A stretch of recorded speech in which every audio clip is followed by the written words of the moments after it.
On the night of December 24th, 1847, in Yazoo County, Mississippi, something happened that would send shockwaves through the entire American South. A 38-year-old enslaved cook named Maria calmly boiled her master and his 3 adult sons alive in giant cauldrons of pork oil. 4 white men died screaming as their skin melted like candle wax. The smell of burning flesh mixed with the scent of gingerbread baking in the oven, the last Christmas dinner the Thornwood family would ever have. By Christmas morning, Thornwood Plantation was a crime scene that would haunt Mississippi for generations. But this story doesn't begin on Christmas Eve. It begins 3 months earlier, in September 1847, when Maria watched her entire world burn in boiling oil. This is her story, and it's completely real. The Mississippi Delta in 1847 was the heart of King Cotton. Endless fields of white stretched as far as the eye could see, picked by hands that would never profit from their labor. Yazoo County was particularly brutal, even by the standards of the Deep South. Here, plantation owners competed to see who could extract the most cotton, break the most spirits, accumulate the most wealth on the backs of human beings, treated as farm equipment. Thornwood Plantation stood as one of the crown jewels of this empire of suffering. 1,500 acres of prime Delta soil, 200 enslaved people working from sunup to sundown, an annual cotton yield that made Master Edmund Thornwood one of the wealthiest men in Mississippi. The big house rose 3 stories high, with white columns that gleamed in the brutal southern sun. Magnolia trees lined the approach, a wide veranda wrapped around the entire structure. Inside, crystal chandeliers imported from France, furniture from England, carpets from Persia, all of it purchased with money extracted from cotton picked by bleeding fingers. Master Edmund Thornwood was 62 years old in 1847. Tall, lean, with iron-gray hair and coal-blue eyes that never showed mercy. Throughout the county, enslaved people whispered his nickname with fear, the Iron Master, not because he was strong, though he was, but because of his favorite tool of discipline, a branding iron with his initials, E.T. By 1847, Edmund Thornwood had personally branded 89 enslaved people. Men, women, even children as young as 10. The iron was kept in his study, mounted on the wall like a trophy. He would heat it in the fireplace until it glowed red, then press it against bare flesh, usually the shoulder. Sometimes the face, if the transgression was severe enough. The smell of burning human skin was as common at Thornwood Plantation as the smell of cotton. Edmund had 3 sons, each one a reflection of their father's cruelty, each one worse than the last. Nathaniel, the eldest at 35, was tall and broad-shouldered with his father's cold eyes. He served as the head overseer, responsible for the field hands. Nathaniel had developed a quota system. Each enslaved person had to pick 200 pounds of cotton per day. Those who failed received 20 lashes at the whipping post. No exceptions. Pregnant women, elderly, sick, children, 20 lashes for everyone who fell short. In a good week, Nathaniel would personally whip 30 people. Jeremiah, the middle son at 32, was leaner than his brother, but somehow more vicious. He had dark hair and a thin mustache that he kept meticulously groomed. Jeremiah oversaw the processing operation, the cotton gin, the pressing, the loading. He was known for accidents. Enslaved people would get hands caught in machinery. Jeremiah would watch, timing how long it took for them to pass out from pain before stopping the machine. He kept a journal with detailed notes. He called it Scientific Observation of Negro Pain Tolerance. 7 people had died in Jeremiah's accidents over 5 years. Caleb, the youngest at 28, was blonde like his mother had been, and handsome in a way that made him even more dangerous. He managed the house slaves and took particular interest in the younger women. His cabin behind the big house was where enslaved girls between 14 and 20 would be summoned. Sometimes they came back, sometimes they didn't. When questioned about a 16-year-old girl who disappeared, Caleb shrugged, probably ran away. They do that. Her body was found 3 months later in a shallow grave near the cotton gin.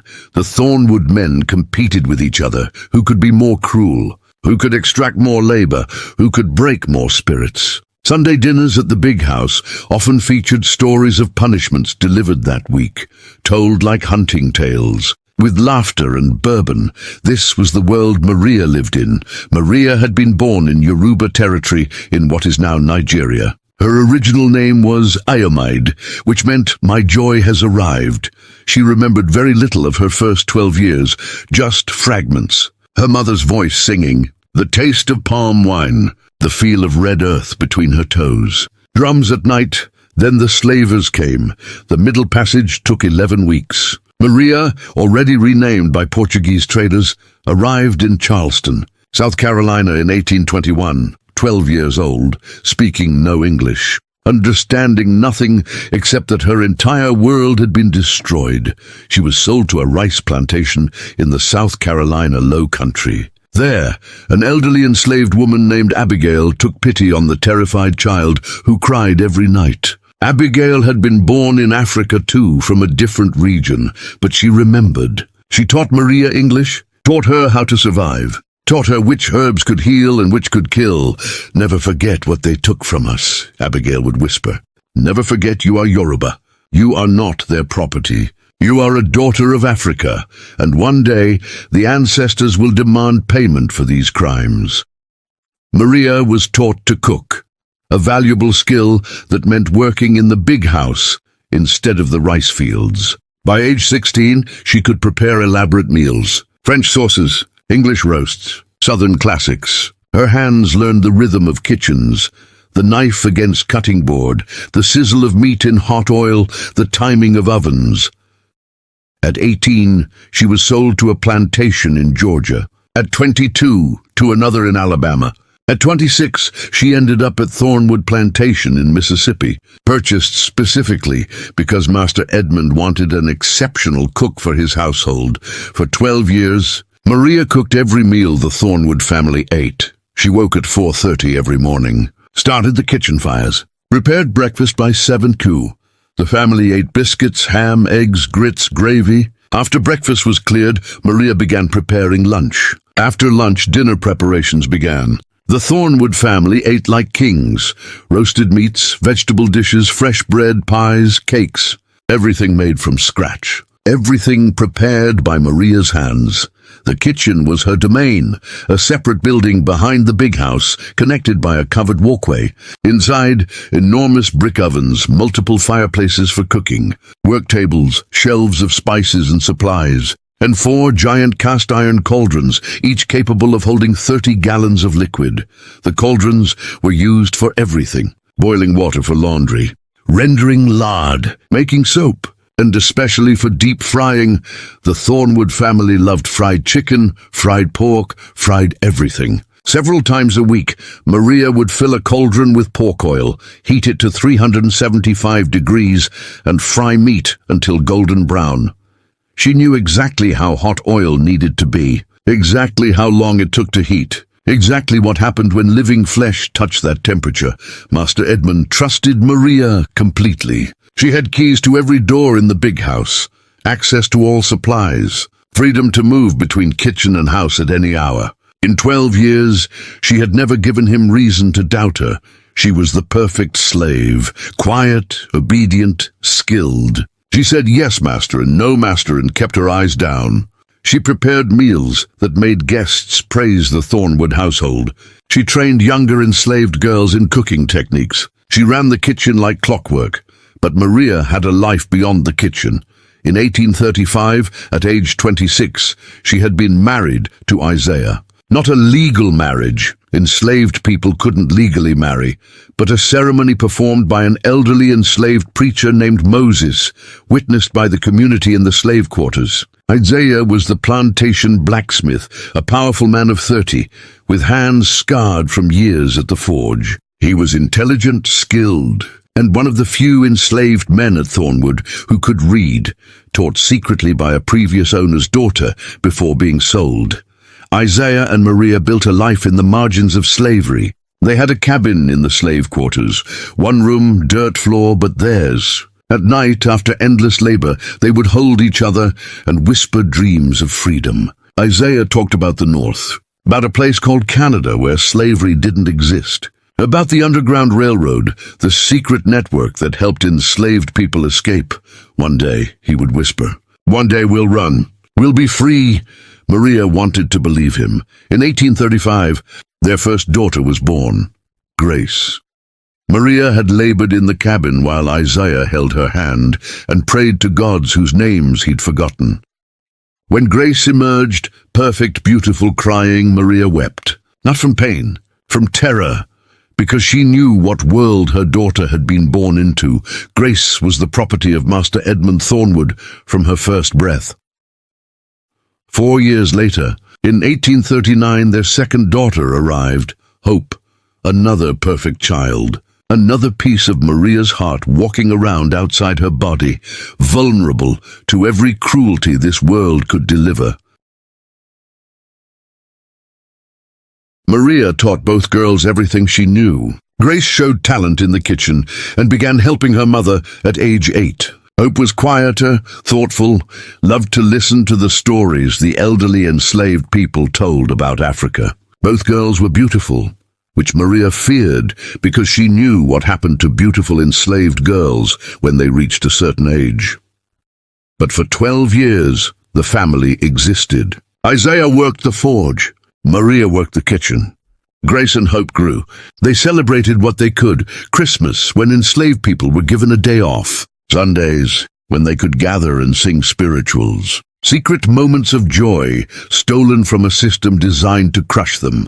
Maria even allowed herself to hope. Maybe they would survive.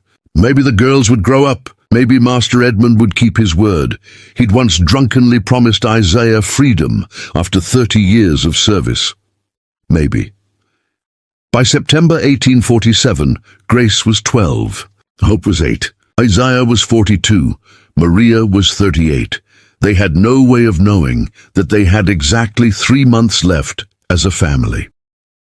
The morning of September 18th, 1847, began like any other. Maria woke at 4:30 as always. Isaiah was already awake. He started even earlier, needing to get the forge fires hot before the workday began. They dressed in darkness, kissed quietly so as not to wake the girls, and stepped out of their cabin into the pre-dawn Mississippi air. The slave quarters at Thornwood consisted of 40 cabins arranged in 2 rows, each cabin housing 4 to 6 people. 200 souls packed into structures that would barely house farm animals in the north. No windows.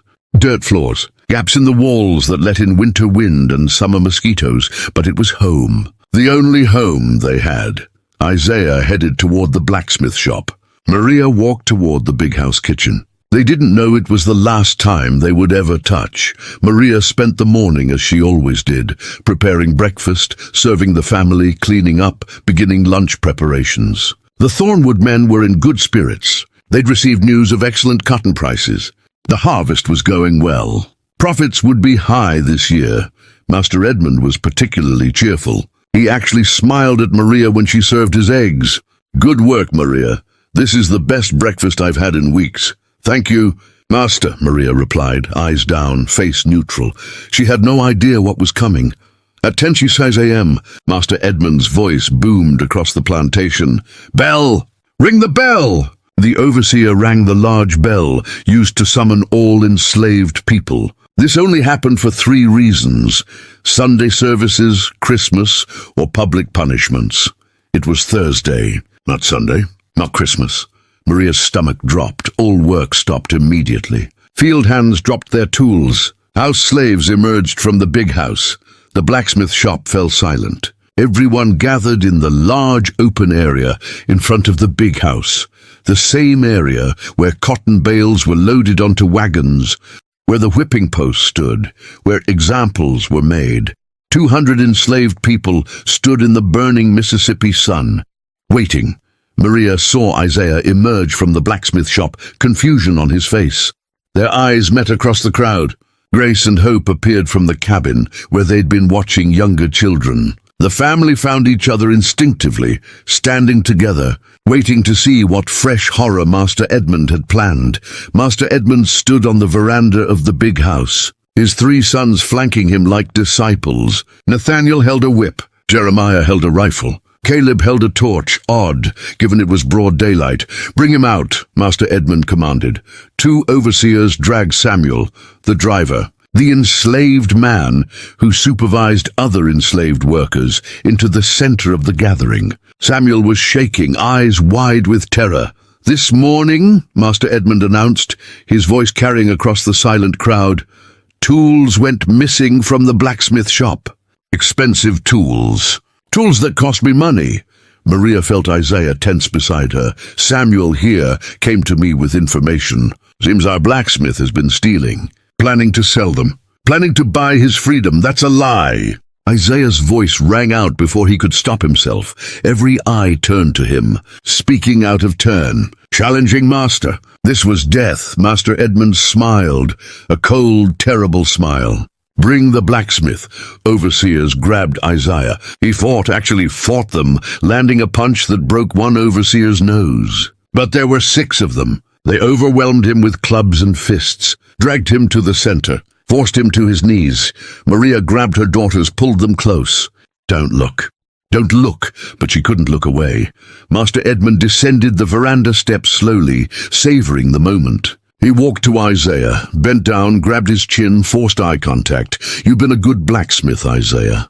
14 years of good work. But stealing? That I cannot allow. If I let one Negro steal, soon all of you will think you can take what's mine." "I didn't steal anything," Isaiah said quietly, dignified even in this moment. "Samuel lies to curry favor. There are no missing tools. Check your inventory." "I don't need to check anything," Master Edmund replied. "Samuel told me." "That's enough." He straightened, turned to address the crowd. "I'm going to make an example today. An example that will be remembered. An example that will ensure none of you ever think about stealing from me again." He nodded to his sons. Nathaniel and Jeremiah walked into the kitchen building. They emerged carrying one of the giant cauldrons between them. The thing was massive, empty. It took 2 strong men to carry. They placed it in the center of the open area, positioned over a fire pit normally used for rendering lard. Then they went back, came up with a second cauldron, then a third. Maria's mind couldn't process what she was seeing. The cauldrons, her cauldrons, the ones she used for cooking. Why would they fill them? Master Edmund commanded. It took 30 minutes. Enslaved men were forced to carry buckets of pork oil from the kitchen storage, barrels and barrels of it, the expensive lard used for cooking. They poured it into the 3 cauldrons until each was half full. 15 gallons of oil per cauldron. Then Master Edmund's sons lit fires underneath each one. The crowd watched in confused horror. What was happening? Why oil? Why 3 cauldrons? Maria knew. Maria knew exactly what oil did when heated to 400 degrees. She knew because she cooked with it every day. She knew the sound it made when it reached temperature, that low, deadly bubbling. She knew what happened when meat touched it. She knew. "Please," she heard herself whisper. "Please no. Please God no." Isaiah looked at her across the space between them. 20 feet apart. Too far to touch. Too far to help. "I love you," he mouthed. Grace and Hope clung to their mother, not understanding yet, knowing only that something terrible was about to happen. The fires burned hot. The Delta sun beat down. 200 enslaved people stood frozen, forced to watch. The oil began to heat. First just warm, then hot, then very hot. After 40 minutes, the oil reached temperature. 375 degrees Fahrenheit. The surface bubbled gently. "Ready for frying. Strip him," Master Edmund commanded. The overseers tore Isaiah's clothes off until he stood naked in front of everyone, exposed, humiliated, but still standing tall, still looking Master Edmund in the eye. "Do you have anything to say?" Master Edmund asked. "I am innocent," Isaiah replied. "And you are going to hell for what you've done to my people." Master Edmund's expression didn't change. "Put him in." 4 overseers grabbed Isaiah. He fought with everything he had, the strength of a blacksmith who'd worked the forge for 14 years. He actually threw one overseer to the ground, broke another's arm with a wild punch, but there were too many.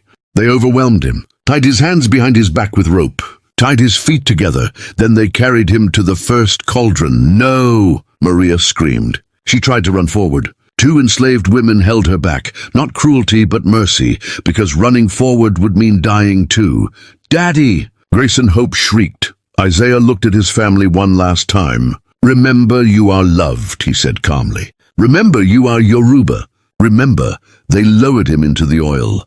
What happened next will haunt every word of this story. When human skin touches oil heated to 375 degrees, it doesn't burn slowly. It cooks instantly, like meat. Isaiah's scream was not human.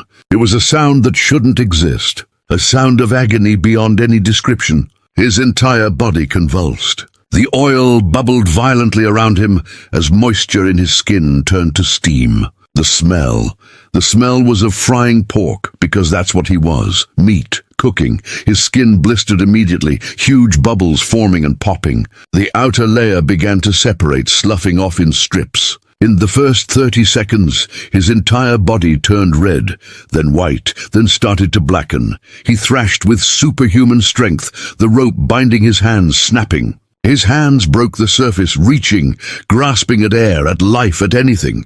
The overseers pushed him back under with long poles. Isaiah's screams continued for 4 minutes. 4 minutes of inhuman agony. His eyes boiled in their sockets. His tongue swelled and burst. His hair singed away. The fat beneath his skin liquefied and sizzled. Maria collapsed. Her legs simply gave out. She fell to the dirt, Grace and Hope falling with her, all three of them screaming, begging, praying to any god who would listen. But the Christian God didn't stop it. The Yoruba spirits didn't stop it. No one stopped it.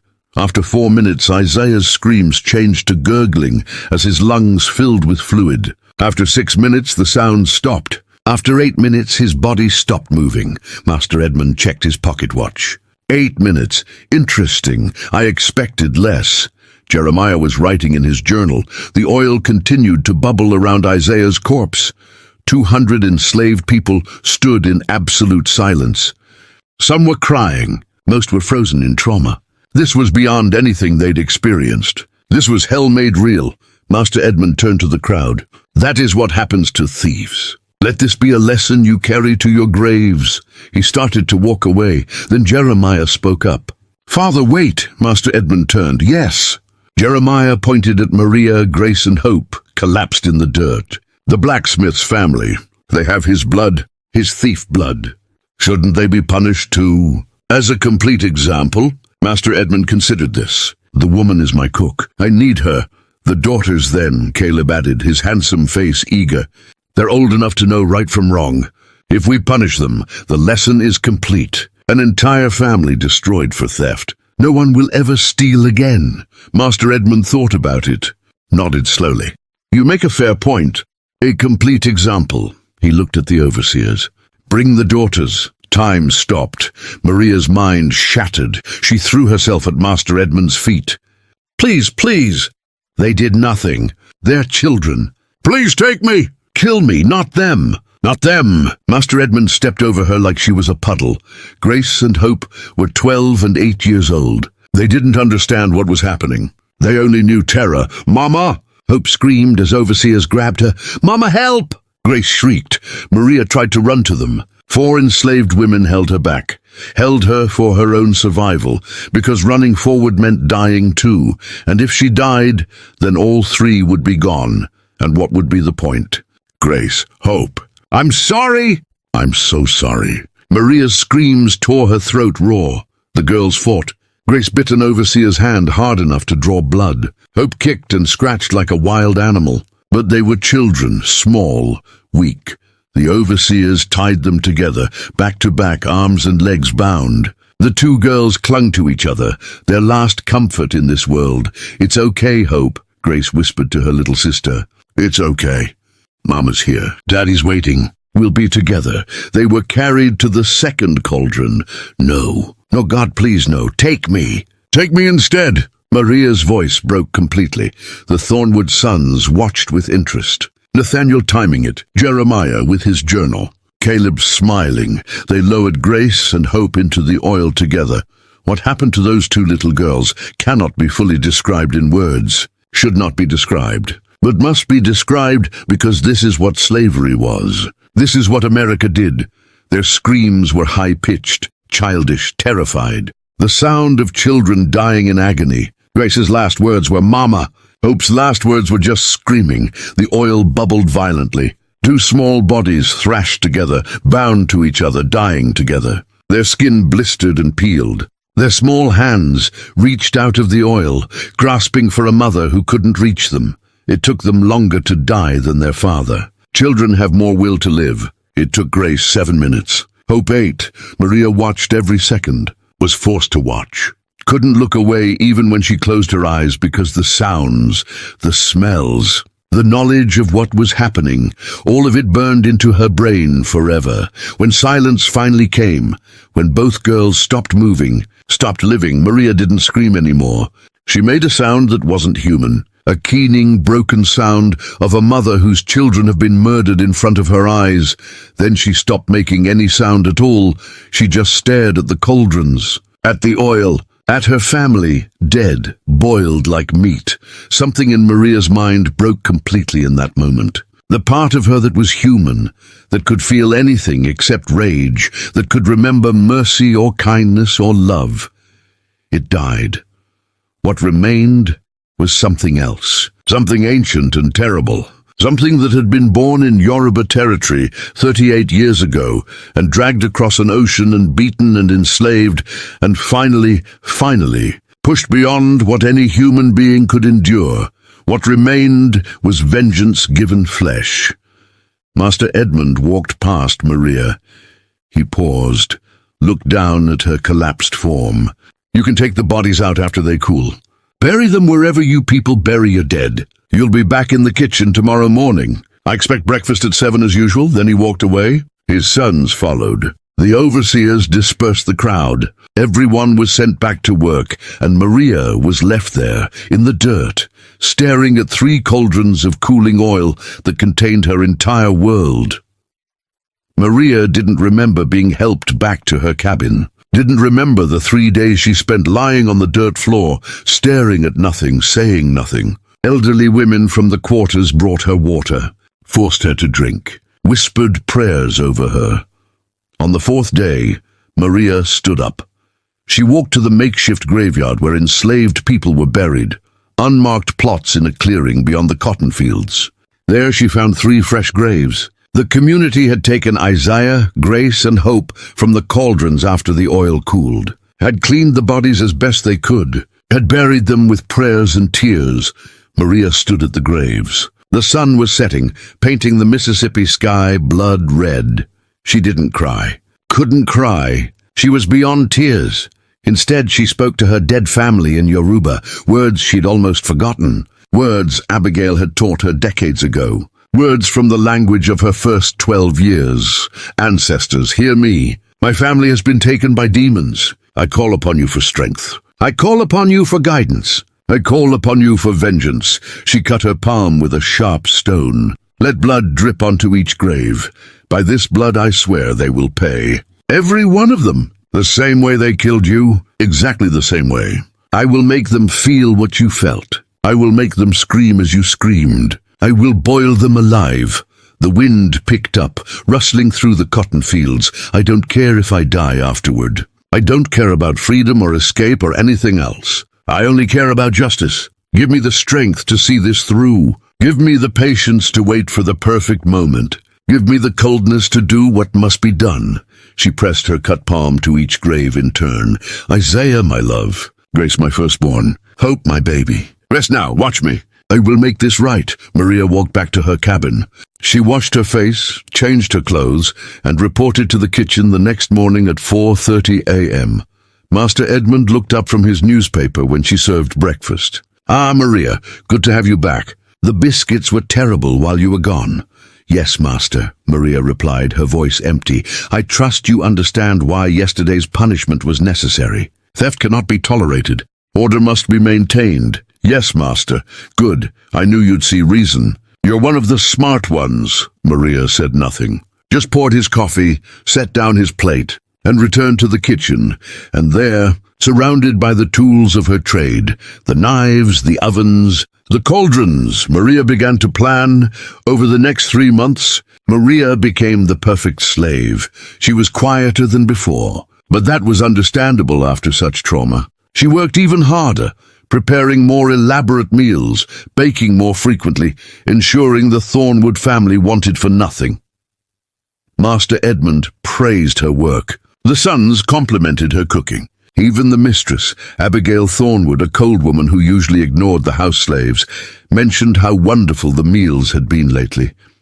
"You've outdone yourself." "Maria," Master Edmund said one evening in October, "this roast is perfection." "Thank you, Master," Maria replied, eyes down, voice neutral. Inside, she was cataloguing everything, every movement, every pattern, every weakness. She learned that Master Edmund took afternoon naps in his study at 2 p.m. every day, that Nathaniel inspected the cotton fields from 6 a.m. to 8 a.m. every morning, that Jeremiah spent hours alone at the cotton gin, writing in his journal, that Caleb visited his cabin behind the big house every evening at 9 p.m. She learned which doors were locked and which weren't, which floorboards creaked, which windows had broken latches. She memorized the layout of the entire big house, every room, every hallway, every exit. She paid special attention to the family's routines around holidays. In November, as Thanksgiving approached, she asked casually, "Master Edmund, will you be having a large gathering for Christmas this year?" No, he replied. "Just family." "We keep Christmas Eve quiet now, a tradition my father started 40 years ago. The women and children go to bed early. Us men stay up, enjoy some bourbon, watch you prepare the feast. Peaceful evening before the chaos of Christmas Day." "I see, Master. And what time do you prefer to begin Christmas Eve preparations?" "Oh, you know the routine, Maria. You've been here for 12 Christmases now. We'll be in the kitchen by 9 p.m. You'll work until midnight. We'll drink and stay out of your way." "Yes, Master. I remember now." She did remember. She remembered perfectly. Every Christmas Eve for the past 12 years, the 4 Thornwood men, Master Edmund and his 3 sons, would spend from 9 p.m. until midnight in the kitchen building. It was their tradition. The women would go to bed early, exhausted from Christmas preparations. The children would be asleep by 8 p.m. For 3 hours, Maria would be alone in the kitchen with the 4 men who had murdered her family. The kitchen building was separate from the big house, connected by a covered walkway, but isolated enough that sounds didn't carry. The walls were thick brick, the windows small and high up, and the cauldrons were always there. Maria's plan crystallized with perfect, terrible clarity. She began gathering what she needed.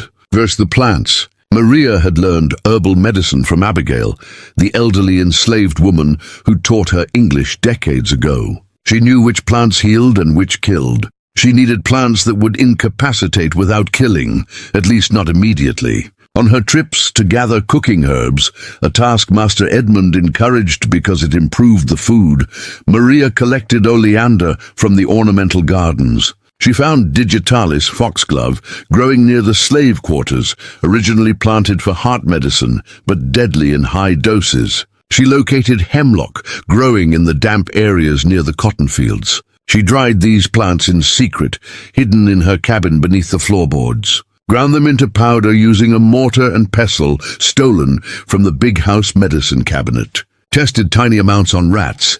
The plantation was full of them. The digitalis killed a rat in 20 minutes. Too fast. The oleander took 40 minutes. Still too fast. But a careful combination of all 3, in precise doses, produced something interesting: paralysis. The rat couldn't move, but it stayed conscious. Its eyes tracked movement. It was aware but helpless. Perfect.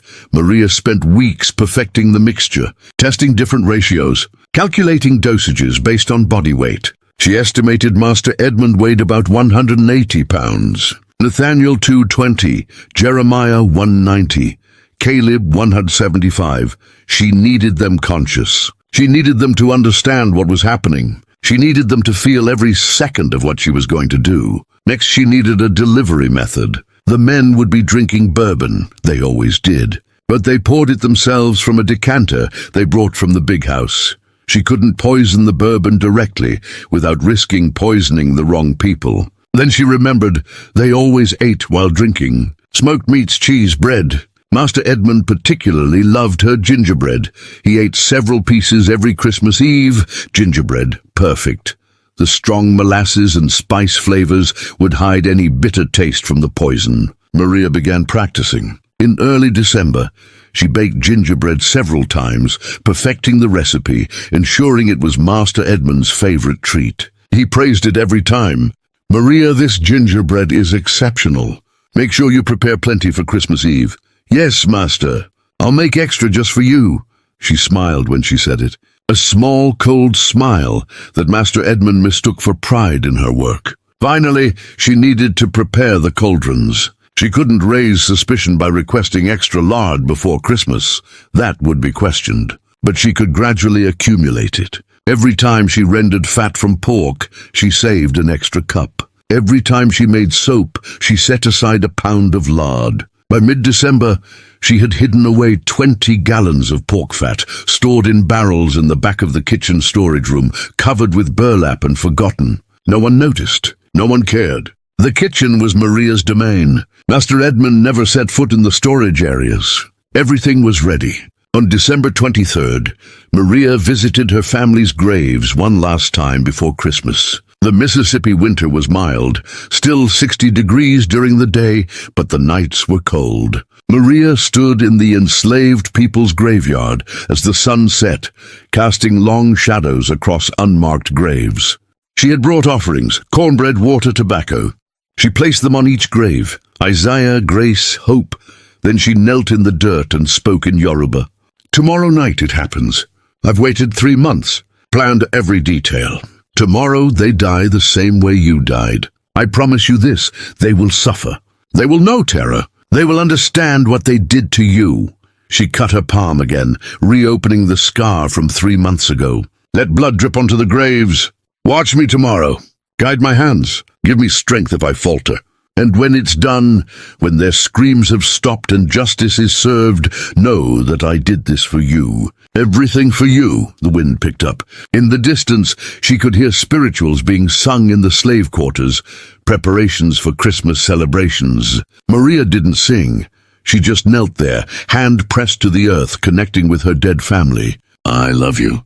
I've always loved you. And tomorrow I will prove it." She stood, brushed dirt from her dress, and walked back toward her cabin. Tomorrow was Christmas Eve. December 24th, 1847, dawned cold and clear over Thornwood Plantation. Maria woke at 4:30 a.m. as always. She dressed in the darkness of her cabin, the same cabin she'd shared with Isaiah, Grace, and Hope, the same cabin where laughter had once existed. Now it was just a tomb she slept in. She walked through the slave quarters toward the big house. Other enslaved people were beginning to stir. Christmas was the one day they received off work. Tomorrow, December 25th, they would rest, sing, celebrate what little joy they could find in this hell. Maria would not be celebrating. As she entered the kitchen building, she paused at the doorway. 4 giant cauldrons sat in their usual spots, empty and cold. Soon they would be filled. Soon they would be hot. Soon she began breakfast preparations. The Thornwood family expected a feast today. Christmas Eve breakfast was always elaborate. Ham, eggs, biscuits, gravy, grits, fresh bread, preserves, coffee. Maria prepared everything mechanically. Her hands moved through familiar motions while her mind walked through tonight's plan for the 100th time. At 7 a.m., she served breakfast in the big house dining room. Master Edmund sat at the head of the table, his 3 sons flanking him. Mistress Abigail Thornwood sat at the opposite end, her face pinched and cold as always. 4 grandchildren, Nathaniel and Jeremiah's sons, ranging from age 6 to 12, chatted excitedly about Christmas presents. Wonderful breakfast. "Maria," Master Edmund said, cutting into his ham, "tonight's Christmas Eve dinner will be spectacular, I'm sure." "Yes, Master," Maria replied. "I've been preparing for weeks." "Good, good. Remember, we'll be in the kitchen from 9 o'clock until midnight. Same tradition as always. The women will retire early with the children. I remember, Master. Nathaniel spoke up, mouth full of biscuit. You're making that gingerbread father loves, aren't you? Of course, Master Nathaniel. Extra batches, just as Master Edmund requested. Excellent, Master Edmund smiled. I look forward to it. You won't enjoy it for long, Maria thought. But her face remained neutral, subservient, empty. She cleared the breakfast plates and returned to the kitchen. The rest of the day passed in a blur of preparation. Maria cooked constantly, preparing the Christmas Day feast that would be served tomorrow, baking pies and cakes, roasting meats. Other house slaves helped with cleaning and setup, but the kitchen itself was Maria's alone. At 2 p.m., while the family napped, Maria began the final preparations. She retrieved the hidden barrels of lard from the storage room. 20 gallons, enough to fill 4 cauldrons halfway. She poured 5 gallons into each cauldron, working quietly, methodically. Then she covered them with large lids so no one would see the oil inside. To any casual observer, the cauldrons appeared empty, ready to be used for Christmas cooking. Next, the poison. Maria had hidden the mixture beneath the floorboards of the kitchen storage room, wrapped in oilcloth. She retrieved it now, a small leather pouch containing 2 ounces of finely ground powder. A mixture of oleander digitalis and hemlock in precise proportions, enough to paralyze 4 men without killing them. She had tested this mixture for 3 months, knew exactly how much was needed per pound of body weight, had calculated the dosage for each man down to the grain. Master Edmund, 180 pounds, 1/2 ounce. Nathaniel, 220 pounds, 5/8 ounce. Jeremiah, 190 pounds, 1 per 2 ounce plus 1 grain. Caleb, 175 pounds, now 7/16 ounce. Maria had measured it all out into separate small pouches, each man's personal dose. At 4 p.m., she began baking the gingerbread. The recipe was complex. Molasses, ginger, cinnamon, cloves, brown sugar, butter, flour, eggs. The smell filled the kitchen, warm and festive and innocent. It was a smell associated with Christmas, with joy, with celebration. Maria felt nothing as she mixed the batter. No joy, no anticipation, just cold focus. She baked 4 separate batches in 4 separate pans. Each batch was identical except for one ingredient. The first batch, for Master Edmund, contained his dose of poison mixed thoroughly into the batter. The second, for Nathaniel, his dose. The third, for Jeremiah, his dose. The fourth, for Caleb, his dose. The poison was tasteless in the strong molasses and spice. Maria had tested this too. The gingerbread tasted exactly as it always did. By 6 p.m., the gingerbread was cooling on racks. Maria had marked each pan with a tiny scratch on the corner. 1 scratch for Master Edmund's batch, 2 for Nathaniel's, 3 for Jeremiah's, 4 for Caleb's. Only she would know which was which. At 7 p.m., she served Christmas Eve dinner to the family in the big house. It was a feast. Roasted goose, ham, sweet potatoes, collard greens, cornbread, fresh rolls, 3 types of pie. The family ate with enthusiasm, praising Maria's cooking, laughing and talking about tomorrow's celebrations. Maria served each course mechanically, poured wine, cleared plates, smiled when expected to smile. Master Edmund raised his glass in a toast. To family, to prosperity, and to another successful year at Thornwood Plantation. Hear, hear! The sons echoed. Maria thought of another family. A family boiled alive 3 months ago. A family whose ghosts were watching, waiting, not long now. At 8:30 p.m., Mistress Abigail stood from the table. Come, children. Time for bed. Christmas morning comes early. The grandchildren protested but were herded upstairs by their mothers. Within 30 minutes, the big house fell quiet. The women and children retired to their rooms on the 2nd and 3rd floors. Only the 4 Thornwood men remained downstairs, moving into the study for cigars and brandy before heading to the kitchen. Maria returned to the kitchen building. Alone now. Everything was in place. She removed the lids from the 4 cauldrons. The lard sat waiting, cold and still. She began building fires beneath each one, using seasoned hardwood that would burn hot and steady. At 8:45 p.m., she heard footsteps on the covered walkway. The 4 Thornwood men entered the kitchen, bringing the smell of cigar smoke and brandy with them. "Ah, Maria," Master Edmund said jovially. "Here we are, same as every year. We'll stay out of your way while you work. Just pretend we're not here." "Yes, Master," Maria said softly. The men settled into chairs they'd brought from the big house, positioned near the warmth of the ovens but out of the work areas. Master Edmund carried a crystal decanter of bourbon and 4 glasses. They poured drinks, lit cigars, relaxed into their Christmas Eve tradition. Maria worked around them, preparing components for tomorrow's breakfast. But her attention was on the fires beneath the cauldrons. She fed them steadily, watching the flames grow hotter. The lard began to warm.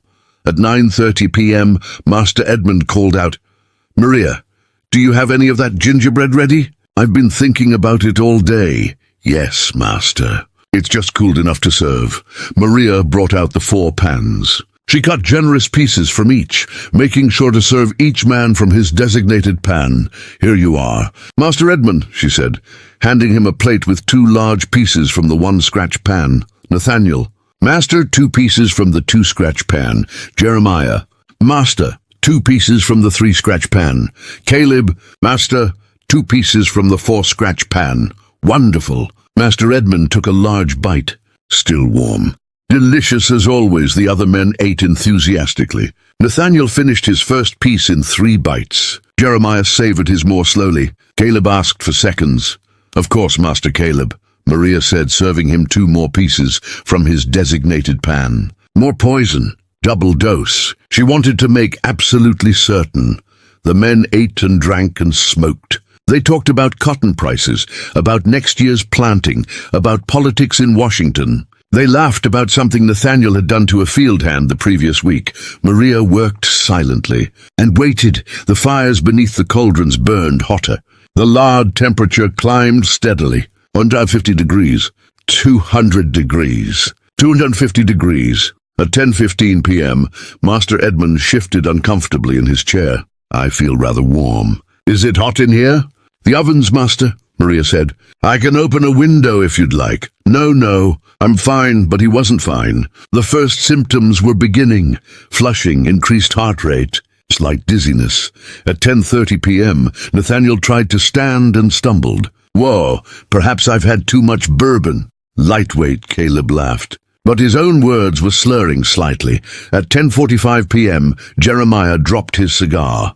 Tried to pick it up. His hand wouldn't cooperate properly. "Something's wrong." "What do you mean?" Master Edmund tried to stand. His legs gave out. He fell back into his chair heavily. I can't." Panic crept into his voice. "Boys, do you feel strange?" All 3 sons tried to respond. Nathaniel managed to stand but swayed dangerously. Jeremiah's mouth opened but only slurred sounds emerged. Caleb slid from his chair onto the floor. "Maria," Master Edmund said, his voice thick and slow. "Get help. Something's—" Maria turned from the stove to face them. Her expression was no longer neutral, no longer subservient, no longer empty. For the first time in 3 months, her face showed emotion. "Cold, terrible, focused rage. There will be no help," she said quietly. Master Edmund's eyes widened. What did you—" His words stopped. The paralysis was taking full effect now. His mouth still moved, but no sound came out. His eyes darted around frantically, but his body wouldn't respond to commands. Nathaniel collapsed completely, falling face first onto the floor. He lay there, conscious, breathing, but unable to move a single muscle except his eyes. Jeremiah managed to stay seated, but was frozen in place, his hand still reaching for the dropped cigar.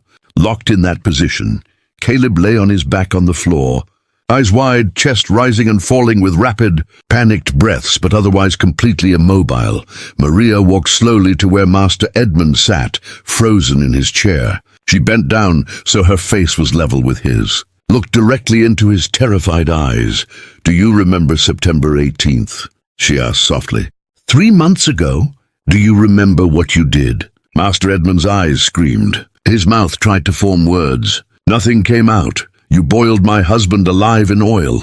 You boiled my 2 daughters alive in oil. You made me watch. You made me watch my entire family die, screaming in agony. She stood up straight. Tonight you're going to understand what they felt. Maria walked to the cauldrons. The oil was bubbling now, approaching optimal temperature. She checked it with a practiced eye. 375 degrees. Perfect frying temperature. She returned to the terrified men. I'm going to explain what's happening to you. You're paralyzed. A mixture of oleander, digitalis, and hemlock. You can't move. You can't speak. But you can feel everything. You can hear. You can see. And most importantly, you're conscious. She gestured to the cauldrons. That's pork oil. 15 gallons in each cauldron. Heated to 375 degrees, the same temperature I used to fry chicken. Hot enough to cook meat instantly. Master Edmund's eyes were leaking tears now. Not from sadness, from pure terror. Each of you is going to die exactly the way my family died. Boiled alive, conscious in agony. And I'm going to watch the same way you made me watch. She checked her small pocket watch. Stolen from the big house weeks ago. It's 11:00 p.m. I have 1 hour until midnight. That's plenty of time for all 4 of you. Maria walked to Caleb first, the youngest, the handsome one, the one who'd suggested killing Grace and Hope. We'll start with you, she said. Caleb's eyes went impossibly wide. His chest heaved with hyperventilation, but he couldn't scream, couldn't beg, couldn't move. Maria was strong from years of kitchen work, lifting heavy pots, kneading dough, carrying supplies. And Caleb, while a grown man, only weighed 175 pounds. She grabbed him under the arms and began dragging him toward the first cauldron. It took effort, but rage gave her strength. She pulled him across the floor, his paralyzed body sliding along the brick, his eyes rolling frantically, tears streaming down his face. When she reached the cauldron, she positioned him beside it. The heat from the oil radiated intensely. Caleb could feel it on his face, the promise of what was coming. This is for Grace and Hope, Maria said. For every enslaved girl you raped and murdered. For every life you destroyed because you could. She grabbed rope from the wall, the same rope used to truss turkeys. She tied Caleb's hands behind his back and his feet together. Not because he could move, the poison ensured that, but because this was how it had been done to her family. Every detail had to match. Then, using a wooden ladder and a pulley system normally used for lifting heavy pots, Maria hoisted Caleb's bound body up and positioned it over the cauldron. His eyes stared down at the bubbling oil. He could see it, could feel the heat, could understand exactly what was about to happen. Maria lowered him in feet first. The moment his feet touched the oil, Caleb's body convulsed. Not from his own muscle control, which was gone, but from pure nervous system response to incomprehensible pain. His eyes bulged, his mouth opened in a silent scream that couldn't emerge because his vocal cords were paralyzed. Maria lowered him further. Ankles, calves, knees. The smell of cooking meat filled the kitchen. Caleb's skin blistered instantly, huge bubbles forming and bursting. The oil splattered and hissed. His legs turned white, then red, then began to blacken as the flesh cooked. Lower, thighs, waist, stomach. Caleb's eyes rolled back in his head, but he couldn't pass out. The poison kept him conscious. His entire body shook with seizures. Blood vessels burst in his eyes, turning the whites red. Lower chest, shoulders. The sound was horrific. Oil bubbling violently, flesh sizzling and popping, bones cracking from the heat. The smell was overwhelming. Burning hair, cooking meat, fat rendering. Finally, Maria lowered Caleb's head beneath the surface. The bubbling became frantic as moisture in his head turned to steam. His face cooked. His eyes boiled in their sockets. His tongue swelled and burst. His hair singed away completely, Maria counted. Just as she'd been forced to count while watching her daughters die. 1 minute. 2 minutes. 3 minutes. At 4 minutes, Caleb's body stopped convulsing. At 5 minutes, all movement ceased. At 6 minutes, she was certain he was dead. She left his body in the oil and turned to the other 3 men. They had watched everything, unable to look away. unable to close their eyes, another effect of the poison. Forced to witness Caleb's death in perfect, horrible detail, Jeremiah had vomited, the only muscle control he still possessed. Vomit ran down his chin onto his chest. His eyes were wide with terror beyond comprehension. Nathaniel had urinated on himself. The stain spread across his trousers. His chest heaved with rapid, panicked breathing. Master Edmund was crying. Tears streamed steadily down his face. His eyes locked on Maria with desperate pleading. "Now you understand," Maria said quietly. "Now you know what my daughters felt. Caleb took 6 minutes to die. Grace took 7. Hope took 8. You're going to experience every second they did." She walked to Jeremiah next. "You kept a journal," she said. "You called it scientific observation. You documented enslaved people's pain like we were experiments. You timed how long it took for us to pass out from agony. Do you remember?" Jeremiah's eyes screamed silently. "Tonight, you're the experiment." She dragged Jeremiah to the second cauldron, tied him the same way, hoisted him up using the pulley system. "This is for my husband Isaiah," Maria said. "For every enslaved person who died in your accidents. For every moment of torture you inflicted." While taking notes, she lowered Jeremiah into the oil, feet first, slow, deliberate, making sure he felt every inch of descent. Jeremiah's silent screams were trapped behind paralyzed vocal cords. His body convulsed wildly. The oil hissed and spat. His legs cooked. His genitals boiled away. His stomach blistered. Maria lowered him steadily. No mercy, no rushing. This had to last. When Jeremiah's head went under, his body thrashed with the last desperate instinct for survival. But there was no escape. The oil cooked his face, his brain, his life away. 7 minutes. That's how long Maria counted. The same amount of time Grace had taken to die.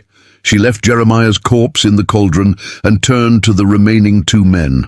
Nathaniel and Master Edmund sat frozen, forced to watch their family members die one by one. Both were crying now. Both had lost control of their bladders. Both knew exactly what was coming. Maria approached Nathaniel. "You were the head overseer," she said. 200 lashes was your record for a single day. You whipped a pregnant woman 40 times and laughed when she miscarried. You broke children's fingers for working too slowly. You separated families for profit. She dragged his massive body, 220 pounds of muscle and cruelty, toward the third cauldron. This is for every scar on every back you whipped, for every life you destroyed, with quotas and violence. Nathaniel was the largest, but Maria's rage made her strong. She hauled him to the cauldron, tied him, hoisted him. "You die the same as my family. And I want you to know, in your last moments, you're not a master, not an overseer. You're just meat. And I'm cooking you." She lowered him in. Nathaniel's body was larger, so the oil level rose higher, splashing over the sides. The heat was intense. His massive form cooked slowly, so much meat to burn through. His feet blackened. His legs split open from the heat, fat bubbling out. His torso blistered in layers. His arms seized up as muscles cooked and contracted. Maria lowered him deeper, shoulders, neck, face. His eyes stayed open under the oil for a full 30 seconds before they burst. 8 minutes. The same time Hope had taken to die. Maria left him in the cauldron and turned to Master Edmund. Only one left. Master Edmund sat frozen in his chair, the last of his line still living. He had watched his 3 sons die in the most horrific way imaginable, had been forced to smell their burning flesh, had been unable to look away from any detail of their agony, and now he knew his turn had come. Maria walked slowly toward him. In her hand, she carried a knife, a small paring knife from the kitchen, sharp and clean. She knelt in front of his chair so they were eye to eye. "Edmund Thornwood," she said. His first name. She had never spoken it before. Enslaved people didn't use masters' first names, but tonight they were equal. Tonight he was just another piece of meat. "You are 62 years old. You've owned enslaved people for 40 years. You've branded 89 human beings with a hot iron. You've separated 50 families by selling children away from parents. You've personally killed 30 people through beatings and punishments. You've raped uncounted women. You've built an empire of suffering." She pressed the tip of the knife against his throat, not hard enough to cut, just enough to feel. "And on September 18th, 1847, you killed my husband and my 2 daughters by boiling them alive. Because you could. Because we were property. Because our lives meant nothing to you." A single tear rolled down Edmund's frozen face. "You're going last, because you need to understand the complete weight of what you've done. Your entire line ends tonight. Your 3 sons are dead. Your name dies with you. Everything you built, this plantation, this empire, this legacy, it all ends in this kitchen with your body boiling in oil." Maria stood up. "And I want you to know something. I'm not sorry. I'm not conflicted. I don't feel guilty. I feel satisfaction. I feel justice. I feel what you stole from me, agency, choice, power." She set down the knife and grabbed Edmund under his arms. He was heavier than his sons, 180 pounds of aging plantation owner. But Maria dragged him anyway, pulled him out of his chair, let him fall to the floor, dragged him across the brick kitchen floor like a sack of flour, his face scraped against the brick. Blood ran from his nose. He felt everything but could do nothing. Maria pulled him to the 4th and final cauldron. The oil bubbled waiting. She tied his hands and feet. Then she did something different. She reached into her dress pocket and removed a small cloth bundle, unwrapped it carefully. Inside were 3 items: Isaiah's wedding band, a simple iron ring he'd forged himself, a ribbon from Grace's hair, a small wooden doll that Hope had carried everywhere, the only things Maria had saved from her family. "They're watching," she told Edmund.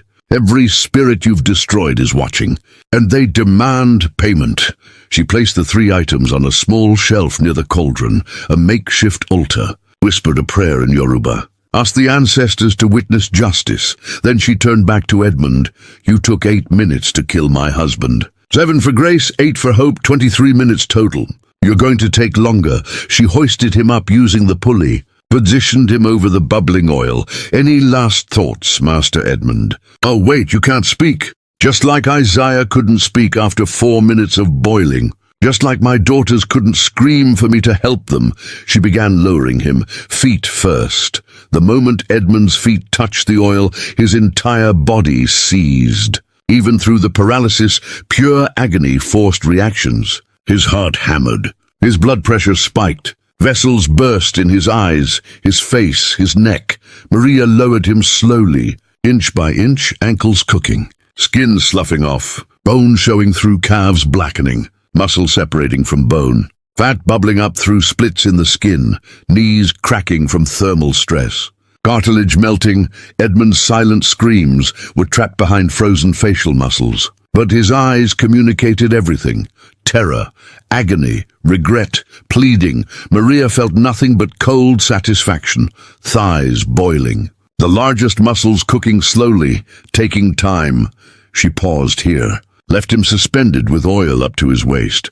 Let him hang there for a full minute, experiencing the extended torture. "My daughters hung like this," Maria said, "dying together, holding each other, calling for me, and I couldn't help them. You made me watch them cook like meat." She lowered him further, genitals boiling away, intestines heating inside his body cavity, internal organs beginning to cook. The smell was overwhelming now. 4 bodies cooking in 4 cauldrons, filling the kitchen with the scent of human barbecue. Stomach, chest, shoulders. Edmund's chest heaved with rapid, shallow breaths. His heart was failing. Too much pain, too much trauma, too much shock. But the poison kept him conscious, kept him aware. Finally, Maria lowered his head beneath the surface. Oil bubbled violently around his face. His eyes stayed open, boiling. His mouth opened in a silent scream, and oil rushed in, cooking his throat, his tongue, his lungs. Maria counted. 1 minute, 2 minutes, 3 minutes. Edmund's body thrashed. Pure nervous system response. No longer conscious control. 4 minutes. 5 minutes. The thrashing slowed. 6 minutes. 7 minutes. Stillness. 8 minutes. 9 minutes. Maria was certain he was dead. But she waited. 10 minutes. 11 minutes. 12 minutes. At 13 minutes, she released the pulley. Edmund's body sank fully into the oil. It was 11:58 p.m.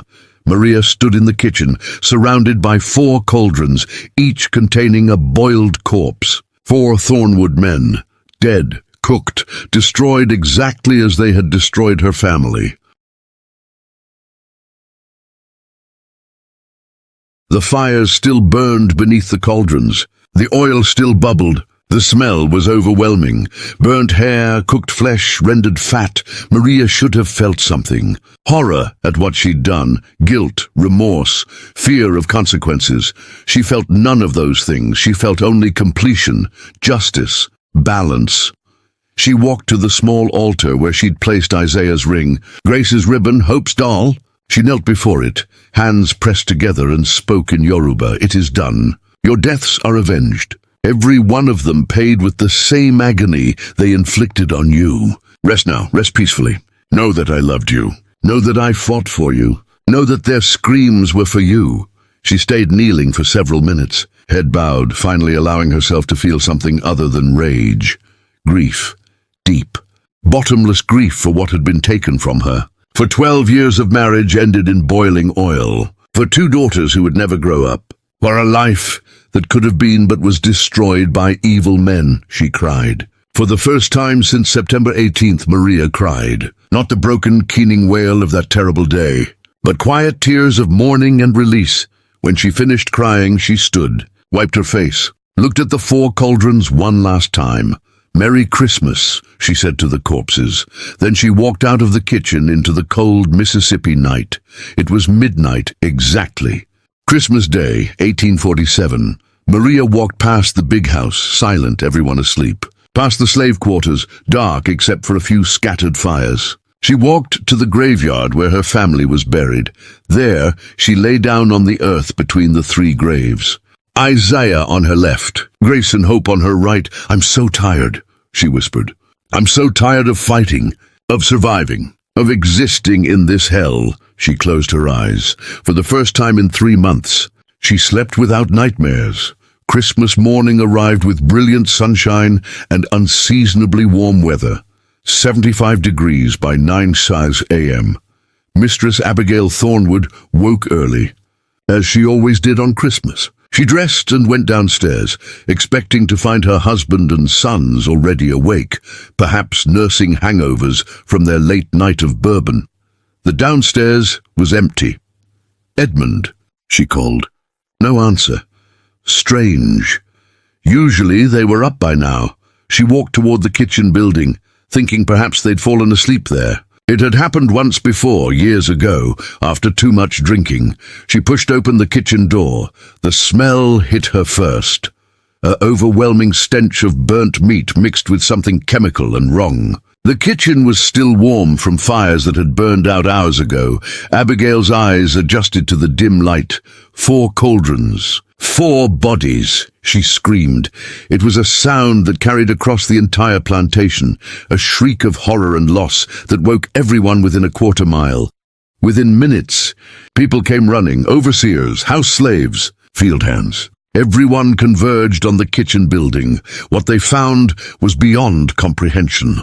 4 grown men boiled to death in cooking oil. Their bodies were grotesque. Skin sloughed off in places, bones visible, faces destroyed beyond recognition. The smell was unbearable. Several people vomited immediately.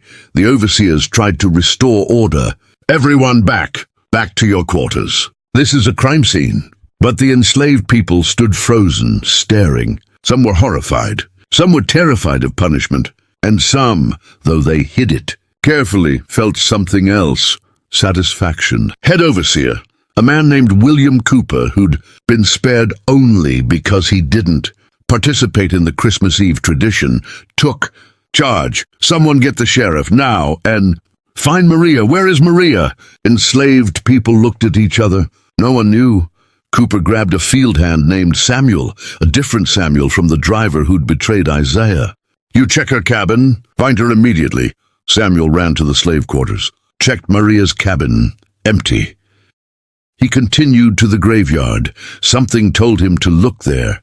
He found Maria lying peacefully between 3 graves, arms outstretched as if embracing the earth. Her eyes were closed. She appeared to be sleeping. Samuel approached cautiously. "Maria?"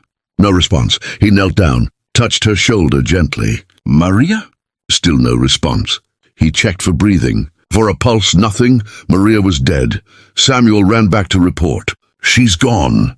Maria's dead. In the graveyard." Confusion exploded. "Dead? How? When?" Dr. Whitmore, the plantation's physician, was summoned from his Christmas breakfast in town. He arrived an hour later and examined Maria's body where she lay. "No marks of violence," he reported. "No signs of trauma.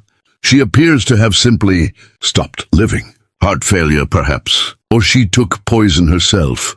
"Check her cabin for poison," Cooper ordered. They found the hidden leather pouch beneath the floorboards. Still contained traces of the Oleander digitalis hemlock mixture. "She poisoned them," Dr. Whitmore concluded. "Then poisoned herself. Murder-suicide. But this didn't explain how one enslaved woman had managed to put 4 grown men into cauldrons of boiling oil. That required strength, equipment, time, unless they'd been incapacitated first. Dr. Whitmore examined the gingerbread still sitting on the kitchen counter, noticed the tiny scratches on the pan corners, realized what had happened. "She fed them poison first," he said slowly. "Paralyzed them but kept them conscious. Then boiled them alive while they couldn't fight." Back. The room fell silent as the full horror of what had happened sank. One enslaved woman had systematically murdered 4 white men in the most brutal way imaginable, had planned it for months, had executed it perfectly, and had died peacefully afterward, having accomplished her revenge. Sheriff Thomas Barrett arrived from Yazoo City at noon. He was a large man with a thick beard and cold gray eyes. He examined the crime scene methodically. "This is the worst thing I've seen in 30 years of law enforcement," he said. "But it's also remarkable. The planning, the precision, the calculation." He turned to the gathered crowd. "Who was Maria? What happened to her?" The enslaved people stayed silent, but the overseers told the story about Isaiah's alleged theft, about the public execution in September, about grace and hope being thrown into the oil. Sheriff Barrett listened. His expression darkened. So Edmund Thornwood boiled this woman's husband and children alive in front of her, then expected her to continue cooking his meals, and was surprised when she took revenge. They were his property, Cooper protested. He had every right to boil children alive. Barrett interrupted. "I don't care what the law says. That's pure evil." He looked at the 4 corpses still in the cauldrons. "Edmund Thornwood created this. He murdered that woman's family in the most horrific way possible. She simply returned the favor. So what happens now?" Cooper asked. "Nothing," Barrett said. "She's dead. The perpetrator is dead. There's no one to arrest, no one to hang. Case closed. But the other slaves, surely some of them helped her. Should we interrogate them?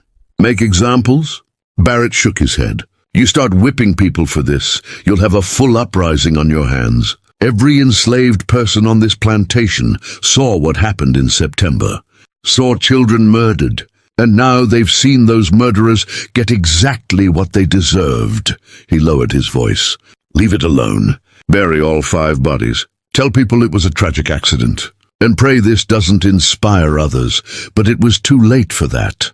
News of the Thornwood massacre spread through the Mississippi Delta like wildfire. Within a week, every plantation in Yazoo County knew the story. Within a month, it had reached New Orleans, Memphis, Charleston, Richmond. Within 3 months, the entire South was whispering about the cook of Christmas. Different versions emerged, some accurate, some embellished. But the core remained the same. An enslaved woman had murdered her master and his 3 sons on Christmas Eve as revenge for her murdered family, and she'd done it using the same method they'd used on her loved ones. The story terrified slave owners throughout the South, because if it happened at Thornwood, one of the most secure, well-run plantations in Mississippi, it could happen anywhere, to anyone. Plantation owners began taking precautions. They stopped celebrating holidays in kitchens. They started having enslaved people taste food before eating it. They installed locks on bedroom doors. They slept with loaded pistols. Some even treated their enslaved people slightly better, motivated by fear rather than morality. Insurance companies began charging higher premiums for plantation owners. The risk assessment had changed. Enslaved people were no longer seen as passive property, but as potential threats. In January 1848, 3 similar incidents occurred across the Deep South.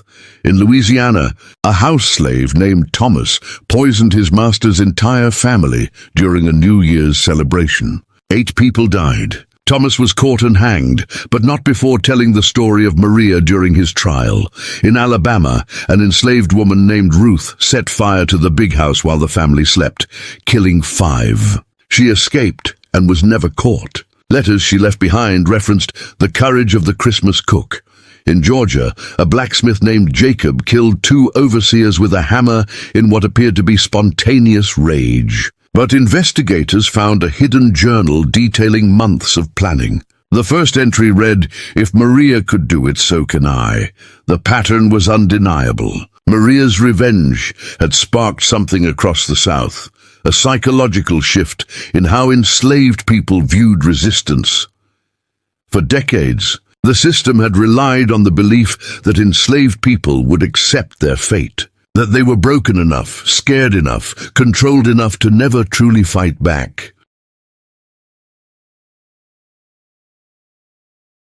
Maria shattered that illusion. She proved that careful planning could overcome physical disadvantages, that intelligence and patience were weapons, that even the most powerless person could bring down the most powerful if they were willing to pay the ultimate price. Slave patrols doubled across Mississippi. Curfews became stricter. Punishments for minor infractions became more severe. The system tightened in fear, but it was too late. The seed had been planted. By spring of 1848, Maria's story had reached the Underground Railroad network. Conductors, the brave individuals who helped enslaved people escape to freedom, began using her story as inspiration. When newly escaped people wavered, frightened of pursuit, conductors would tell them about the woman who'd killed 4 masters and died free. "You think running is brave?" They'd say, "Maria stayed and made them pay. You can at least run." The story reached Frederick Douglass in Rochester, New York. Douglass, himself an escaped slave and now the most prominent black abolitionist in America, was fascinated. He sent investigators to Mississippi to verify the story. They interviewed enslaved people who'd witnessed the September execution. They reviewed sheriff's reports. They examined death certificates. In May 1852, Douglass published an article in his newspaper, The North Star, titled "The Christmas Reckoning, Justice Delivered by an Enslaved Mother." He wrote, "We do not condone murder. We cannot celebrate violence, but we must acknowledge that Maria of Mississippi did what the law would not do, delivered justice for the murder of innocents. When a mother watches her children boiled alive, and the law calls it discipline, or when a wife sees her husband tortured to death, and the law calls it property management, or when human beings are reduced to meat, and the law protects the butchers, what recourse remains?" Maria's actions were horrific, but they were no more horrific than what was done to her family. They were no more horrific than what is done daily to 3 million enslaved people across this nation. They were simply visible, undeniable, impossible to ignore. The Thornwood family died the same way they had killed. That is not justice, it is symmetry. But in a nation where justice is denied to black people by law and custom, perhaps symmetry is the closest we can come. Let Maria's story stand as a warning to every slaveholder. You are not invincible. You are not untouchable. Every person you brutalize, every child you separate from parents, every life you destroy, these actions have consequences. Perhaps not today, perhaps not tomorrow. But eventually, inevitably, the bill comes due, and when it does, do not be surprised if payment is demanded in blood. The article was reprinted in abolitionist newspapers across the North. It was read at anti-slavery meetings. It was discussed in churches, in parlors, in town halls. The South responded with fury. Mississippi officially banned the North Star. Possession of abolitionist literature became punishable by prison time for whites and death for enslaved people. But the story couldn't be stopped. It existed now in the oral tradition of enslaved people, passed in whispers from plantation to plantation, mother to daughter, father to son. It became a spiritual. The lyrics were coded, as many spirituals were, with double meanings that only enslaved people understood. On Christmas Eve, the Lord came down, 4 angels fell without a sound. The cook prepared the holy feast, and demons burned from most to least. White listeners heard a Christmas religious song. Enslaved people heard the story of Maria. Meanwhile, back at Thornwood Plantation, the aftermath continued to unfold. Mistress Abigail Thornwood had a complete breakdown after discovering her husband and son's bodies. She was institutionalized in an asylum in Jackson, Mississippi, where she died 3 months later. The official cause was listed as melancholia, but the staff reported she spent her final days screaming about burning men and oil. The plantation itself was sold at auction in March 1848. No one wanted to live there. No one wanted to sleep in the big house where 4 men had been murdered. The property sold for a fraction of its value. The new owner, a cotton broker from Memphis named Harrison Kemp, tried to continue operations, but enslaved people refused to work in the kitchen building, refused to enter it at all. Kemp had it demolished and built a new kitchen, but that didn't help. The enslaved people at Thornwood had tasted something they'd never experienced before, the knowledge that revenge was possible. Productivity plummeted. Accidents increased. Tools went missing. Fires started mysteriously. Nothing major, nothing that could be definitively blamed on anyone, but constant wearing resistance. Within 2 years, Kemp sold the property at a loss. It changed hands 3 more times over the next decade. Each owner struggled with the same problems. By 1860, Thornwood Plantation was largely abandoned. The big house stood empty. The fields returned to wild growth. The slave quarters were silent. During the Civil War, it was used briefly as a field hospital by Confederate forces. Soldiers reported strange occurrences, sounds of screaming from the demolished kitchen area, the smell of burning flesh when no fires were lit, shadows of children playing in the graveyard. After the war, freed people in Yazoo County avoided the property. They said it was haunted, cursed, that the spirits of those who died there, both the murdered family and their murderers, could not rest. The property was eventually subdivided and sold for farming in the 1880s. Today, the exact location of Thornwood Plantation is disputed. The big house foundation was plowed under decades ago. The slave quarters have long since rotted away, but the graveyard remains. Local historians have identified it, a small clearing in what is now a soybean field, marked by a few weathered stones. Most graves are unmarked, as enslaved people's graves typically were. But 3 graves sit close together, positioned as if the occupants are holding hands. No names, no dates. Just 3 stones. Oral tradition in the black community of Yazoo County says those are the graves of Isaiah, Grace and Hope, and that Maria is buried there too. Though no 4th stone exists, every Christmas Eve, people leave offerings, flowers, food, candles, honoring a family destroyed by slavery, honoring a mother who took terrible revenge, honoring a woman who refused to accept what had been done to her. The story of Maria of Mississippi raises uncomfortable questions that echo 177 years. Later, was what she did murder or justice? In legal terms, it was clearly murder, premeditated, brutal, and methodical. 4 men killed in cold blood, but in moral terms, the question is more complex. Edmund Thornwood and his sons murdered Isaiah, Grace, and Hope. They did so publicly, legally, with no fear of consequences. The law protected them. Society supported them. The entire system of slavery enabled them. When law provides no justice, when murder is legal as long as the victims are black, where does justice come from? Maria answered that question with boiling oil.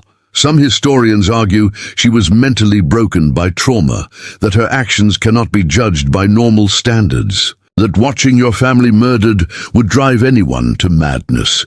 Others argue she was perfectly sane, that her 3 months of careful planning demonstrate rationality, not insanity. that she made a conscious choice to prioritize revenge over survival.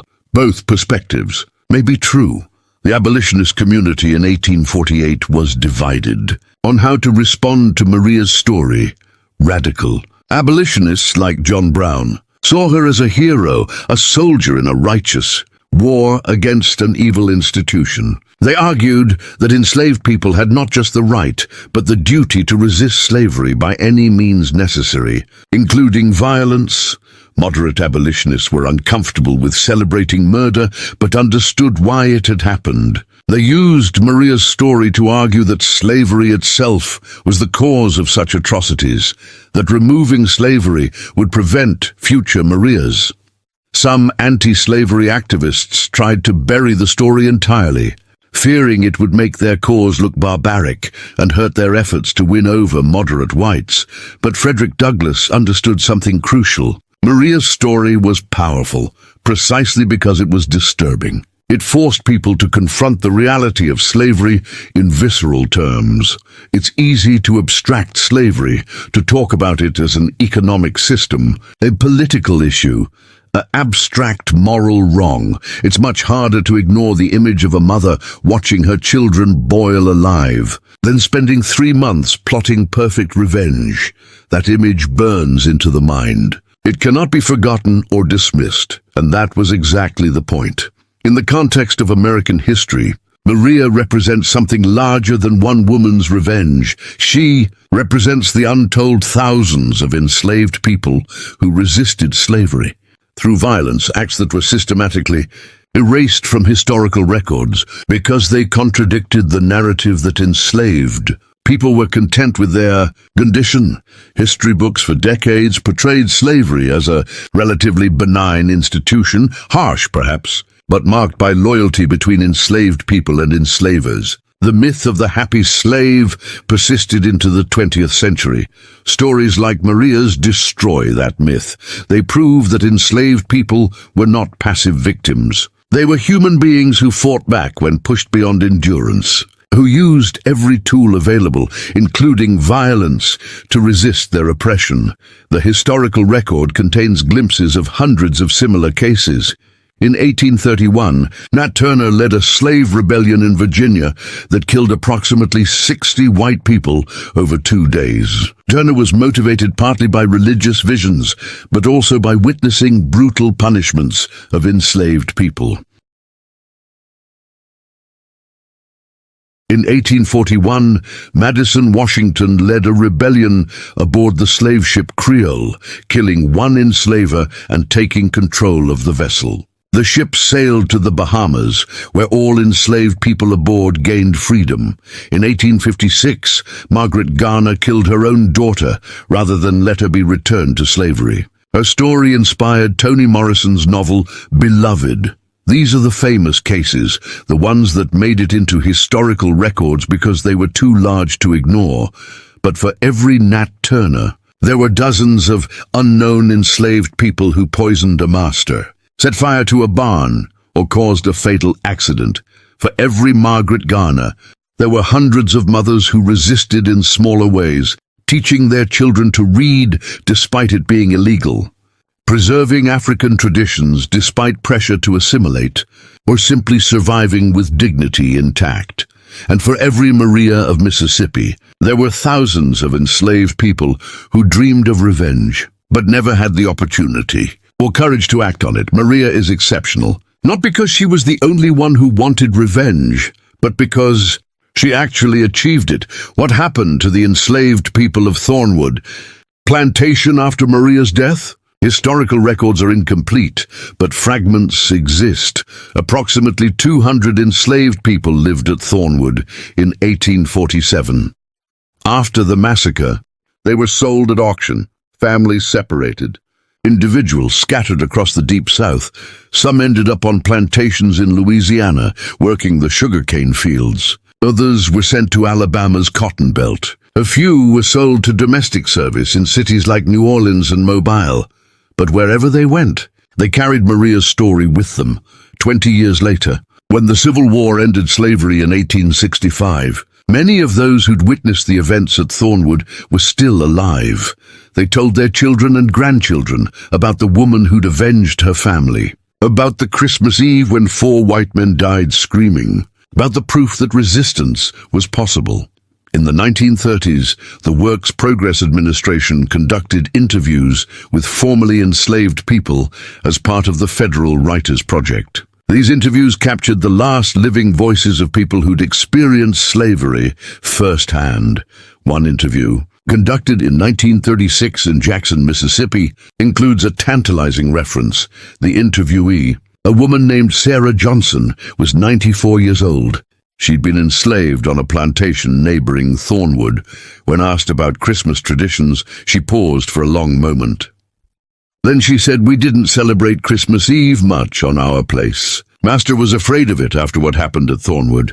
I was just a girl then, maybe 7 years old, but I remember everyone talking about it. About a cook who killed her master and his sons. Used the cooking pots. My mama said it was justice from God. Master said it was evil. But I'll tell you this, Master started treating us a bit better after that. Not much, but enough that you noticed. Fear is a powerful teacher." The interviewer noted in parentheses, subject refused to provide more details about the Thornwood incident, became visibly emotional and requested a different topic. That small fragment is one of the few direct testimonies that survived, but Maria's influence extended far beyond those who knew her personally. The psychological impact of Maria's story on the institution of slavery cannot be overstated. Slavery in the American South depended on a carefully maintained fiction that enslaved people were inherently inferior, incapable of complex thought, naturally suited for servitude, and generally content with their position. This fiction was necessary. Without it, the cognitive dissonance of treating human beings as property would have been unbearable for most enslavers. Maria shattered that fiction. Her actions proved several things that terrified slave owners. First, that enslaved people were capable of sophisticated long-term planning. Maria plotted her revenge for 3 months, calculated dosages, tested poisons, studied routines, prepared alibis. This was not the action of an inferior intellect. This was strategic genius. Second, that the appearance of docility meant nothing. Maria had been the perfect slave for 12 years, obedient, skilled, trusted with keys to every door. And all that time, she was fully human, fully capable of independent thought, fully aware of the injustice of her situation. She simply waited for the right moment. Third, that no amount of power guaranteed safety. Edmund Thornwood was one of the wealthiest men in Mississippi. He had 3 strong sons, armed overseers, 200 enslaved people under his control, an entire legal and social system backing his authority, and he died screaming as his skin boiled off his bones. If it could happen to Edmund Thornwood, it could happen to anyone. This realization sent shockwaves through the slaveholding class. Plantation mistresses began refusing to eat food prepared by enslaved cooks unless someone tasted it first. Masters started locking their bedroom doors at night. Some families moved into cities entirely, hiring overseers to manage their plantations from a distance. Paranoia became endemic, and paranoia corrodes power. A system built on fear can only maintain itself if those in power feel secure. Once that security evaporates, the system becomes unstable. Maria's revenge, one woman's act of horrific violence, was a small crack in the foundation of American slavery, not enough to topple it, but enough to weaken it, enough to show that the edifice was not as solid as it appeared. 13 years after Maria's death, the Civil War would begin. The institution of slavery would crumble. 4 million enslaved people would gain freedom. Maria didn't cause that, but she contributed to the atmosphere, the growing sense among enslaved people that resistance was possible, that white supremacy was not invincible, that dignity could be reclaimed through action. She was one of thousands of resistors, but her resistance was perfectly documented in its horror, impossible to deny, impossible to minimize, impossible to forget.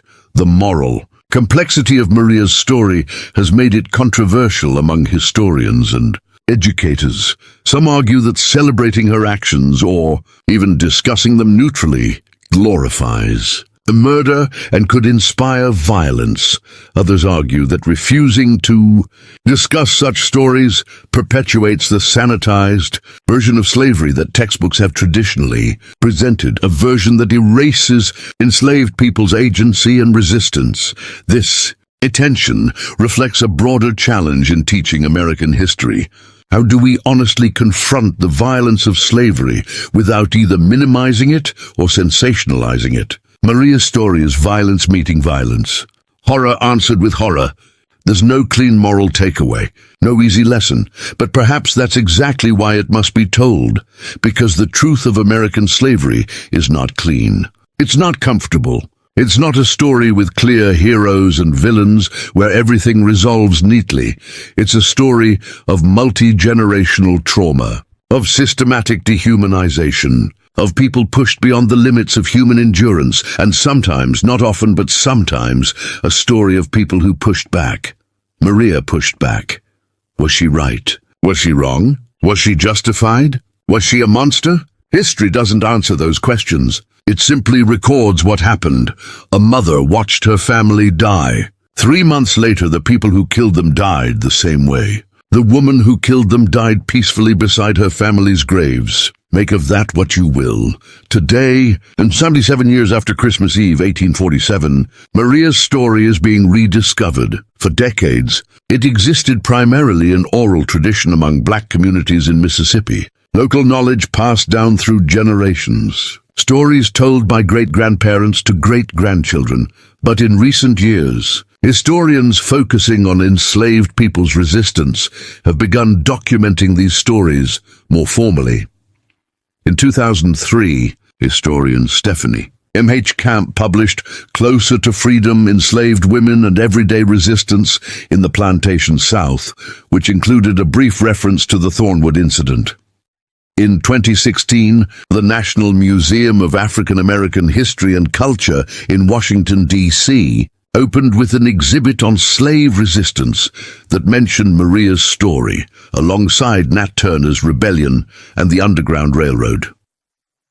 In 2019, a team of archaeologists from the University of Mississippi conducted a survey of the former Thornwood plantation site. They found the foundation of the demolished kitchen building. Excavation revealed something haunting. 4 circular burn marks in the brick floor, spaced evenly, approximately 4 feet in diameter each. The marks where the cauldrons had sat. The discovery sparked renewed interest. News articles appeared. Documentary filmmakers inquired. Descendants of Thornwood's enslaved community organized a memorial service at the site. On Christmas Eve 2019, exactly 172 years after the massacre, approximately 200 people gathered in the soybean field where Thornwood Plantation once stood. They held candles. They sang spirituals. They told Maria's story to a new generation. One speaker, a great-great-great-great-granddaughter of an enslaved woman who'd witnessed the September 18th execution of Isaiah, Grace and Hope, said, "We are here to remember not just what happened on Christmas Eve, but what happened before it. We remember Isaiah, a blacksmith who dreamed of freedom. We remember Grace, who loved to help her mother cook. We remember Hope, who was only 8 years old. We remember their lives, not just their deaths. And we remember Maria, not as a murderer, not as a hero, but as a mother who loved her family so much that she was willing to become a monster to avenge them. We don't celebrate what she did, but we understand why she did it. And we honor the fact that she refused to accept what was done to her. She refused to move on. She refused to forgive. She demanded payment for what was taken, and she took it herself. That is not a lesson in how to live, but it is a testimony to the strength of black people who survived the unsurvivable, who endured the unendurable, and who, when pushed to the absolute limit, pushed back. The story of Maria of Mississippi will never have a comfortable ending because it isn't a comfortable story. It's a story about the darkest, capabilities of human beings, both the evil of enslaving people and the violence that such evil can provoke. It's a story about a mother's love twisted into weapon, about grief transformed into rage, about justice delayed and delivered in blood. It's a story that forces us to confront questions we'd rather avoid. What would you do if someone murdered your family and the law protected them? How much suffering can a human being endure before something breaks? Is revenge ever justified? Where does justice come from when law provides none? These questions have no easy answers. Maria didn't look for easy answers. She looked for her husband and daughters in 3 graves and decided that their deaths demanded payment. And on Christmas Eve, 1847, she collected that debt in full. 4 men died screaming that night. 1 woman died peacefully the next morning. A family's murder was avenged. A cycle of violence came full circle. 177 years later, we're still trying to understand what it means. Perhaps we're not meant to understand it. Perhaps we're only meant to remember. Remember that slavery was not a historical abstraction, but a living nightmare for millions of people. Remember that those people were not passive victims, but human beings with agency, intelligence, and the capacity for resistance. Remember that systems of oppression always produce resistors, and sometimes those resistors fight back with everything they have. Remember Isaiah, who died screaming in oil. Remember Grace and Hope, 2 little girls murdered for having the wrong father. Remember Edmund, Nathaniel, Jeremiah, and Caleb Thornwood, who built an empire of suffering and died in the tools of that empire. And remember Maria, cook, mother, widow, killer, who refused to let her family's deaths go unanswered, who spent 3 months planning perfect revenge, who looked into the eyes of her family's murderers as they died the same way they'd killed, who walked calmly to her family's graves and lay down between them. Finally, at peace, who became a legend whispered in slave quarters across the South, who proved that even the most powerless person in the most oppressive system can find a way to make the powerful pay. Her story is not a happy one. It's not an inspiring one in any conventional sense, but it is a true one, and truth, no matter how dark, must be remembered, because those who forget history are condemned to repeat it, and those who erase the stories of the oppressed are complicit in their continued oppression. So remember Maria of Mississippi, remember Christmas Eve 1847, remember that freedom has always been fought for, never given. Remember that justice delayed is justice denied, and when denied long enough, people create their own justice. Remember that every system of oppression contains the seeds of its own destruction, and remember that 4 men died in boiling oil because they thought human beings could be owned.